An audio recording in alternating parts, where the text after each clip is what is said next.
Oh yeah, you already know what time it is. Your favorite cousins are back in session. I am your host Cam Silver, And I am your co-host Kyle Silver. and welcome back to the Silver Boys podcast. Now, Kyle, this week we are gearing up for the NBA season, and while everybody's gearing up for the NBA season, it looks like James Harden has taken himself to. He's not gearing up for the NBA season. He's going a whole nother route right now. So, last time we reported, he was at practice, he was at training camp or whatever you want to call it when he was out in Colorado. He obviously missed the first 3 preseason games. You're not going to be playing for the first 3 preseason games. There's no real reason to do as well for Joel Embiid. But Friday is their last preseason game. It's everybody's last preseason game, and he decided not to show up to practice on Wednesday. It's like right when you think he says all the stuff he says about Daryl Morey, and then they're like, okay, he's coming back, and James is like, yeah, I'm gonna come back. And then it's like, here you go again, creating more news when news don't need to be created around you. Yeah. I just want to know what his end goal in all of this is. That's what I want to know too, because this is, I don't know, it's all a repeat of basically every that we just went through. He's been with. Yeah, the last 3 organizations. The last 3 organizations. So. Yeah, no, that's a good question. What is the end game here? Mm-hmm. So, Daryl Morey saying, or at least, sources are saying the Clippers are only giving up a couple first-round picks, and they're not willing to give up Terrence Mann. I wouldn't either. He's a good glue piece for that team, I feel like he's an energy starter. Yeah, he's a good piece off the bench for them. Energizer bunny, that's what I wanted to say. Like you said, yeah, good off the bench. Because honestly, Terrence Mann and Tyrese Maxey, same squad together, does that not seem like it's the same player to you, though? Yeah, that's same the thing. Skill set, same everything almost, right. Same intangibles, all of that. And then for me, for the Clippers side, if I have James Harden, Russell Westbrook, Kawhi Leonard, Paul George, that's what I mean? That doesn't. That's heavy. Yeah, that's a lot of work right there. There's only one ball. A lot of work. I mean, even just talking about from the business aspect and the cap, who's going to want to be paid and how much they're going to want to be paid or be satisfied with being paid. Correct. Sooner or later, James Harden's going to do what James Harden always does, and he's going to want more money, and if you don't get his money, he's out. Now, that is what I wanted to come up to, because according to Stephen A., when he talked on his podcast, he said that, this is sources close to Stephen A. This is sources close to the situation, saying that Morey said that he will give Harden a max. Now, it could either be the max in years or the max in money. Mm-hmm. From what I'm hearing, it was the max in money. Mm-hmm. That's what he promised him. Mm-hmm. And then that promise never. But I guess that promise never came exactly into fruition. But my thing is, you opted into a player option of almost $37 million. That last year.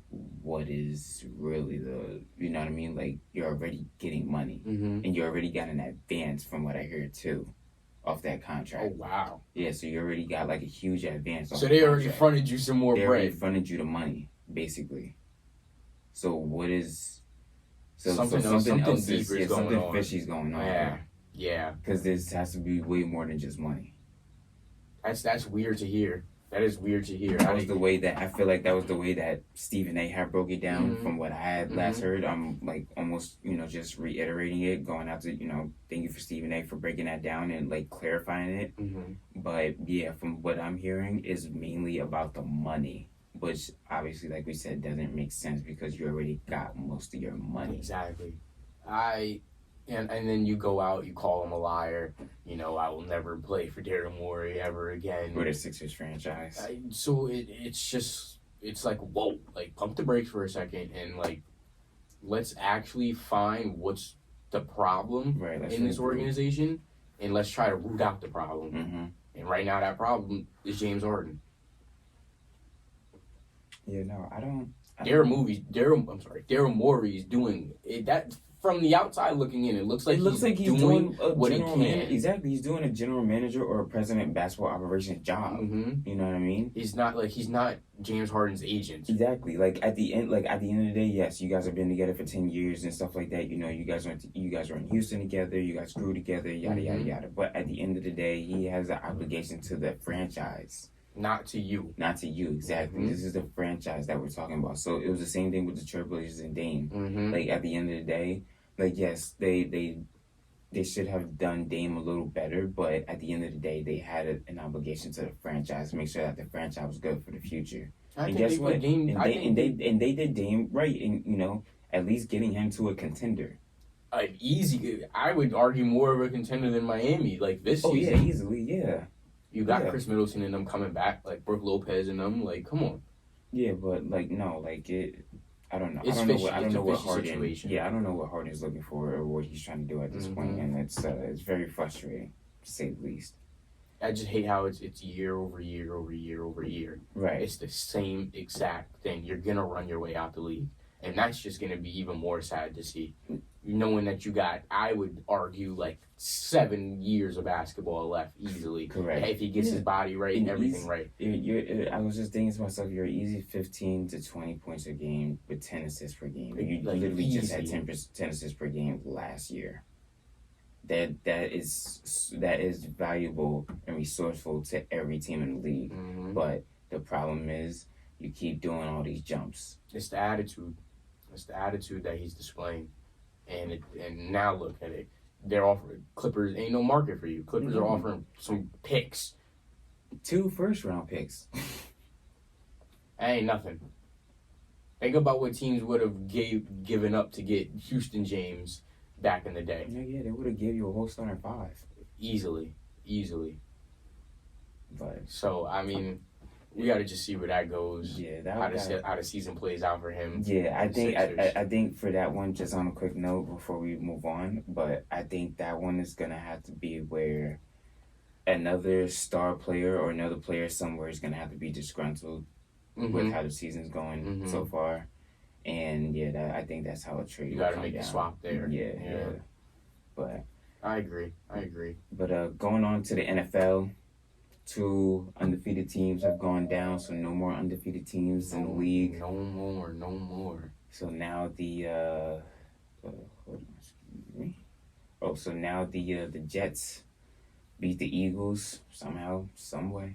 20 to 4. Yeah, that was a good game. That was a great game though. That defense was tough, and I was worried because they didn't have Sauce Gardner back there, and the other guy they didn't have the other cornerback back there either. So, but that front, they know what they're doing up there. But Jalen Hurts, he was only 28 for 45, 280 yards, 1 touchdown, 3 interceptions, 1 rushing touchdown. Swift, he was having a year until he had met the Jets defense. He only had 18 yards for 10 carries. A.J. Brown he was the only receiver over 100 yards on the Eagles. Other than that, I think it was next after that was like 44 yards, and that was Devontae Smith. Oh, yeah, that can't happen. Yeah, Devontae couldn't do anything. But and then the offense just showed up, and they had the right plays at the right time. Exactly. When they needed to play, they got to play. Exactly. And Zach Wilson, 19 for 33, 186 yards. Breece Hall with 12 carries, 39 yards with a touchdown at the end to seal the game. Garrett Wilson with 8 receptions, 90 yards. So right there, this Jets teams reminds me of the Rex Ryan teams that what was that 2009, 2010. Those teams right there. That's what it reminds me of. Great, amazing defense. An okay offense that will, as long as they get their plays, as long as they get their explosive plays at the right time, then they'll more than likely be able to close out the game. Yeah, as long as they don't get in their own way on the offensive side, the defense will put you in a position to score. I think it's just funny how we give a lot of props to like the Cowboys defense too, what they're able to do. We see that week in, week out. And then, we got questions around Dak. It's the same thing for the Jets. Oh, yeah. A great, amazing defense. It's questions around the quarterback and it's questions around the offense getting it done. So I just think, just in comparison to those two, that's, real important to watch. Right. See, what Mike McCarthy's doing versus Robert Saleh.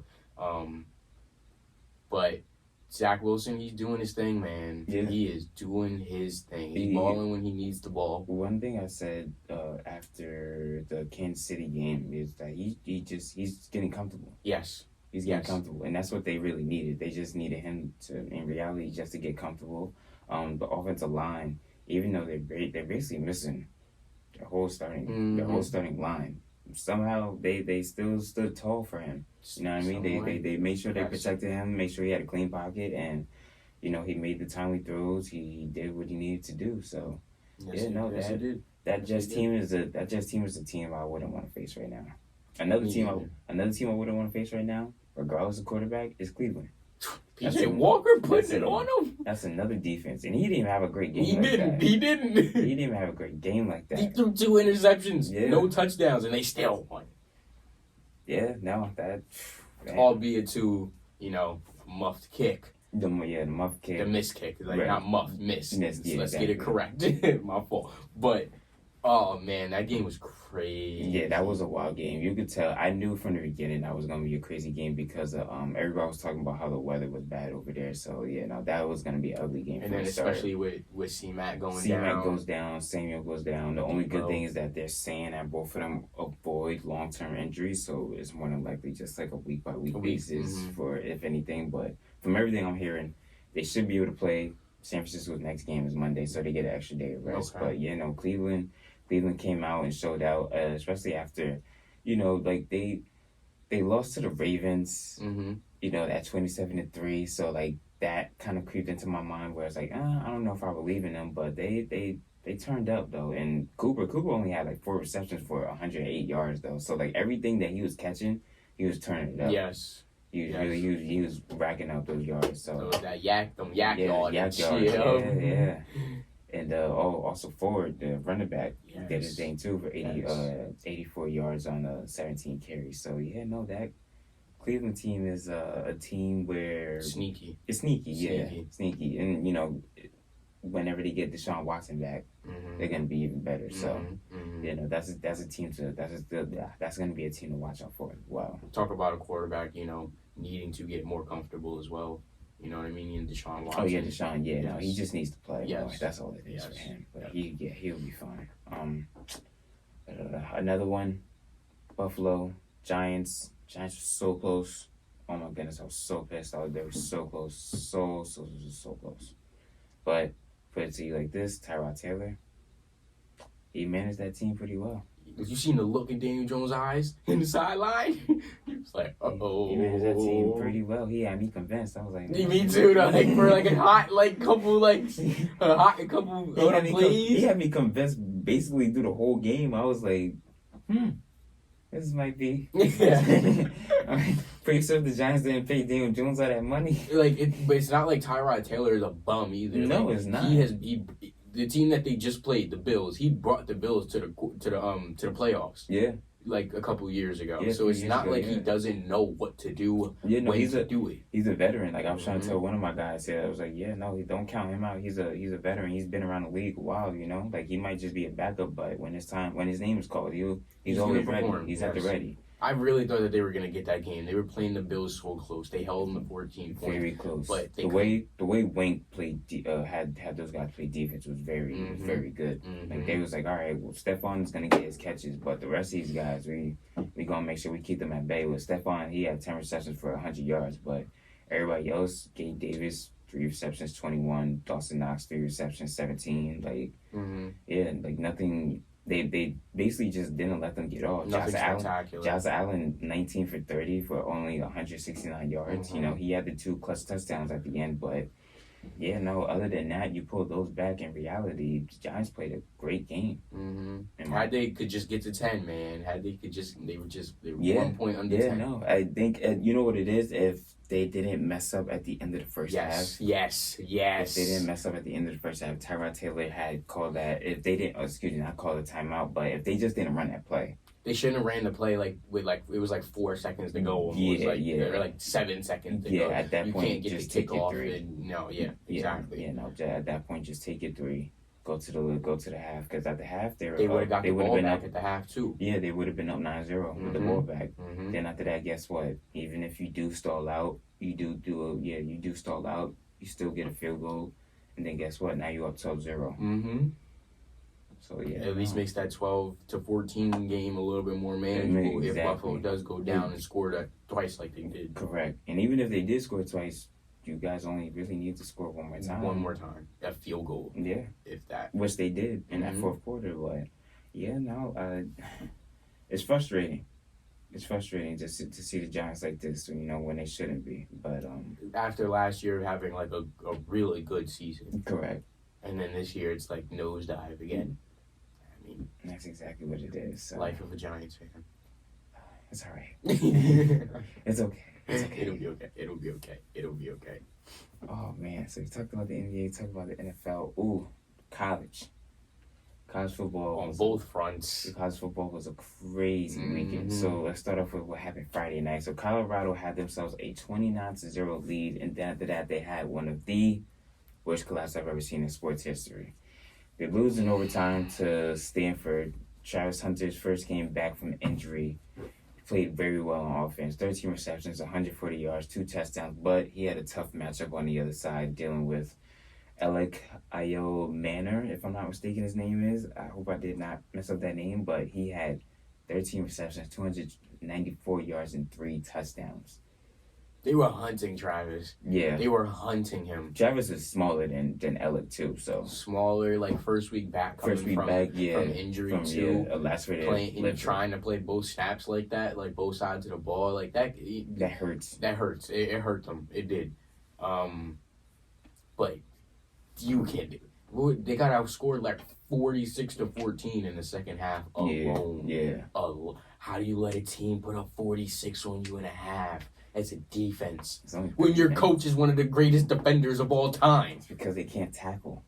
It's like watching like 2 flag football teams trying to go at it, because that's what it looked like when they're trying to tackle. They literally can't tackle. Like when I was watching the game, I was sitting there. I'm like, you guys can't wrap up anybody. Like there's no there's literally nothing that they could do, and it was weird to see because like. Okay, like you guys got all this talent. Pretty sure you guys can catch an interception, yada yada yada. You guys could pass the fin. You know what I mean? You guys could pull one out of the air. But when it comes to tackling, the only one that really tackles like that is Shiloh. Shiloh's really good at tackling. Other than that, everybody else in the open field, they can't tackle. Shiloh light you up. Yeah, Shiloh will put you down. Shiloh will take the air out of you. He don't care. He don't. But I mean, like even on the offensive side of the ball too, like. You couldn't. How do you put up 29? You proved that they couldn't stop you. Correct. And then you couldn't come back in the second half and put up more points as well. They couldn't adjust to Stanford's adjustments. That's what it was. Deion got out coached. Yeah. Like let's just talk about it at the end of the day. He got out coached. And that's okay. It happens. It happens. Exactly. It happens. It's all a learning curve right now. But that makes that getting to a bowl game a little more dimmer right now, especially with their type of season coming up, because they still got guys like we still got guys like Washington that's still coming up. We still got USC coming out. So and we actually got to talk about Washington right now, because that Washington-Oregon game so far was game of the year, easily game of the year. And I've been talking about Penix. Yes, I've been talking about Washington and Penix all year long. Yes, I've been a huge fan of Penix since he was at Indiana a couple years ago, and he made his statement for Heisman. He is. Especially with Caleb just losing. He made that statement, especially that final drive. Final drive to march down. What? Nah, when he was freestyling Cam on the bench, you seen the clip, guy. If y'all have not seen this clip, y'all gotta find this clip. My man's Michael Penix was down what? He was down the touchdown. They were down the score. Yeah. I think they needed a touchdown to go ahead, if I'm not mistaken. And my man's he's freestyling on the bench about to come back. Talk about having that dog in you. 3 easy plays, too. Talk about having that dog in you, man. 3 easy plays. I remember I was like, yo, what? Yeah. What? That ending was crazy. So he threw for 22 for 37, 302 yards for 4 touchdowns. His receivers, though, Rome Odunze had 8 receptions, 128 yards, 2 touchdowns. What's his face? Jalen Polk had 6 receptions, 118 yards for a touchdown. His running back, Dylan Johnson, on the ground, 20 carries, 100 yards, and a touchdown. And the game was close, by the way. Even on the other side for Oregon, Bo Nix, he did his thing. 33 for 44, 337 yards, 2 touchdowns. Running back, Bucky Irvin, 22 carries, 127 yards, a touchdown. Wide receiver, Troy Franklin, 8 receptions, 154 yards, and a touchdown. Talk about eating. That was a game, bro. And there were a lot of scouts at that game, too. There were a lot of scouts at that game in the USC game. We're going to get to that one next, but yeah, no, they were talking about everybody on that field eating. If you had talent, he was showing it in front of all them scouts too. Okay, go ahead, boy. Go ahead. Go off, why don't you? I love that. That's something you just love to see, though. Oh yeah, something you love to see. Like that's what we want when we tune into football. That game right there. Yeah, no, it's a couple of mishandlings by Oregon. I feel like, just a couple of, let's say miscues, more so on the coaching side. They were like a couple plays where like they probably went for it on like 4th downs, if I'm not mistaken, or probably didn't go for it on 4th downs when they should have. But yeah, no, other than that, don't be surprised if you see these two teams face up in the Pac-12 championship. Yeah. Don't be surprised if these two teams are fighting for one of those four slots for a playoff spot. This year. Because Washington they're making their case. Yeah, no, they're making their case for sure. For sure. Now and they're coming on late in like as we're getting into. And we're getting to the middle. Yeah, exactly. Yes. The middle of the season. Yeah, no, they're really making a statement. And then now, hopefully they don't have a hangover. They play Arizona State, but every team has that. Almost every team has that hangover. After a huge win like that. But that's gonna be something. Rutgers. Oh man, I was so hyped seeing Rutgers come back and win. That was big. That was so awesome to see because I was so nervous, but they came back. They won in dramatic fashion. They was down 24-6, entering to the 4th until Michigan State fumbles a punt, and then Rutgers recovers it in the end zone. Now they're down 24-13. Michigan State goes on a 4-and-out. Rutgers comes back down the field. Wimsatt, man. That boy good. He's tough. He's feeling it now. He threw a beautiful, beautiful touchdown to the back of the end zone to Isaiah Washington. Then after that 2-point conversion is good. Now they're down 24-21. Now on the ensuing kickoff, Michigan State player literally lets the ball bounce in front of him. So that means it's a live ball. He comes in, the Rutgers player comes in, recovers the ball on the 30-yard line, if I'm not mistaken, down to that Calvin Dunn guy, run play. Gets it to the left. After that, they're going. Touchdown. From there. There was touchdown, 27-24. Keeping their bowling hopes alive. Now they're 5-2, if I'm not mistaken. So good record. Good record. Like, hey, we talking like, hey, just give us like 2 out of the next 3. We talking about that last week. Hey, we halfway there. They last one right here. I just need Indiana. Indiana this weekend. Come on, boys. Y'all got this. Because unless you guys got something up your sleeve for either Ohio State, Iowa, Penn State, or Maryland. And Loki, they could mess around and get Maryland because Maryland just lost to Illinois. I think they could get Maryland. I think that they could get Maryland. But that's like a month way down the line. We'll get to that. We'll get to that when we get there. But yeah, no, I think that they can get Indiana manifesting that they do, just like we manifested against Michigan State. Yes. So yeah, no. But to end off this podcast, we got college basketball dropped their AP polls, if I'm not mistaken, Monday. And anything surprising to you, Cam? Anything surprising to me? Not really. Not anything insane. Very interested to see how Florida Atlantic does with them being ranked 10th this year. Is that a hangover from last year? Because they do have they basically have majority of their same team back. But that's gonna be interesting. Very interested to see how Houston does. Yes. Without Marcus Sasser being there now. See what USC has up their sleeve. See how Bama's gonna do without Javon Quinley and without Brandon Miller there. But other than that, everybody else seems is good to me. Kansas being at number one, then you got You okay with UConn being 6? for right now, yeah. Okay. Yeah, I don't see a problem with it. Mm-hmm. You All know, right. Kansas being one, now that they got Hunter Dickinson over there. If you don't know who Hunter Dickinson is, he was a center for Michigan for a while. He's really good. Duke, I believe, they deserve to be number two. Uh, got Jimmy Rose coming back. Kyle for Flipinowski, if I'm not mistaken, that's his name. He's coming back, so they got a good amount of their team coming back. Purdue, Zach Edey's coming back. Michigan State is one I was kind of surprised to see. Number four. That you're right. You're right. I haven't seen Michigan State in the top 25 in the preseason in a while. So it has been a long time. It feels like it's been a while. At least just in the top top 5, top 10. I haven't seen him in a while. Marquette at 5 too. Yeah, I can see Marquette being at 5. Marquette's tough. Yeah. Yeah, Marquette's tough. Like you talked about UConn, you talked about Houston, Creighton. Yeah, I like Creighton. Tennessee. Solid squad. Tennessee. If Tennessee still has their squad from last year, a good amount of it, then yeah, I can see why they'll be ranked 9th. Gonzaga always gonna be up there. Arizona's another team. Miami. Oh yeah, Miami's gonna be a good team this year. Arkansas. Yeah. Texas A&M. The usual. Kentucky. San Diego State. Want to see how they do after making it to the national championship last year. Texas coming in at 18. North Carolina at 19. Very interested to see where Armando Bacot and those guys go.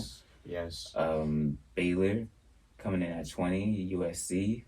Hopefully Bonnie comes back. Fingers crossed for that one. Nova at 22. St. Mary's at 23. We talked about Bama at 24, and then Illinois at 25. So, a team on here that's not on here that I believe that we can see if they start racking up those wins is St. John's. Okay. Yes. Rick Pitino. Yeah. He had a pretty good recruiting class coming in, the transfer class, if you want to call it recruiting class, whatever it is. It's all the same thing. The transfer class. It's a transfer class. Transfer class. He had a pretty good transfer class coming in, so yeah, no, that's gonna be interesting too. But yeah, this is gonna be a wild. It'll be a barn burner. Yes, it's gonna be a wild season, and I'm more than excited for it. More than excited for it. We get into the nitty gritties. About to be November. You know what I'm saying? All the sports is coming back. I cannot wait. I've been watching preseason basketball like no other. Really? I have. Like I really have. I haven't really gotten a chance to do so, but I've seen highlights of everybody. Everybody looks pretty good right now, so it's gonna be good. Real quick before we get out of here, do you have any predictions for the NBA season, like champions, MVPs, 6 minutes defensive player of the years? Who you got? Ooh, all right. I'm gonna just say I'm gonna take Boston to come out the East. Okay. And then West is hard. Off the top of my head, I'm gonna go with. I'm gonna go Denver again. Okay. I'm gonna go Denver again. Okay. I think maybe like the way Yoke's attitude has me like at first it was alluring and it was enticing, but now I'm like, all right, he already got his, you know what I'm saying, his ring. Right. Yeah, like, will he want another one? I think he will, but it's all gonna be. And it's just that's just like my questions coming into the season. But I'm gonna be honest with you. It's gonna come down to 3 teams in the West. It'll be Denver, the Suns, and the Lakers. Right. Those are the 3 I got. I think it's either gonna be Boston or Milwaukee coming out. Probably heading a little bit with Boston, having a stronger 5. And then I got belief in the Lakers. I got belief in the Lakers to come out of the West. I do too. Anthony Davis was looking alright. Yeah. Like when I was watching that preseason game the other night. Yeah, no, I think that they'll be able to come out. Phoenix, obviously that's a question mark. We just want to see how they do. And then Denver, I just worry the fact that they don't have Bruce Brown, they don't have Jeff Green, they don't have those guys coming off the bench that were really good for them coming off the bench. So yeah, no, that's my only thing, but. Yeah, no, MVP wise, I can see Giannis coming for that. I can see Giannis also going for Defensive Player of the Year. I think if he is healthy, I believe Anthony Davis will be Defensive Player of the Year. I think he'll come back right. And then, yeah, Sixth Man of the Year. I don't really have off the top of my head right now. Bobby Portis Jr. Bobby Portis. Okay, yeah, I see that. Because he made a case last year. And then most improved, Austin Reeves. That's our time for today. I hope you all enjoyed just as much as we did. Come back next week as we will have plenty more to talk about, especially with the start of the NBA season. As usual, I'm your host, Cam Silver. And I'm your co-host, Kyle Silver. And you were just schooled by the Silver Boys. Later. Thank you.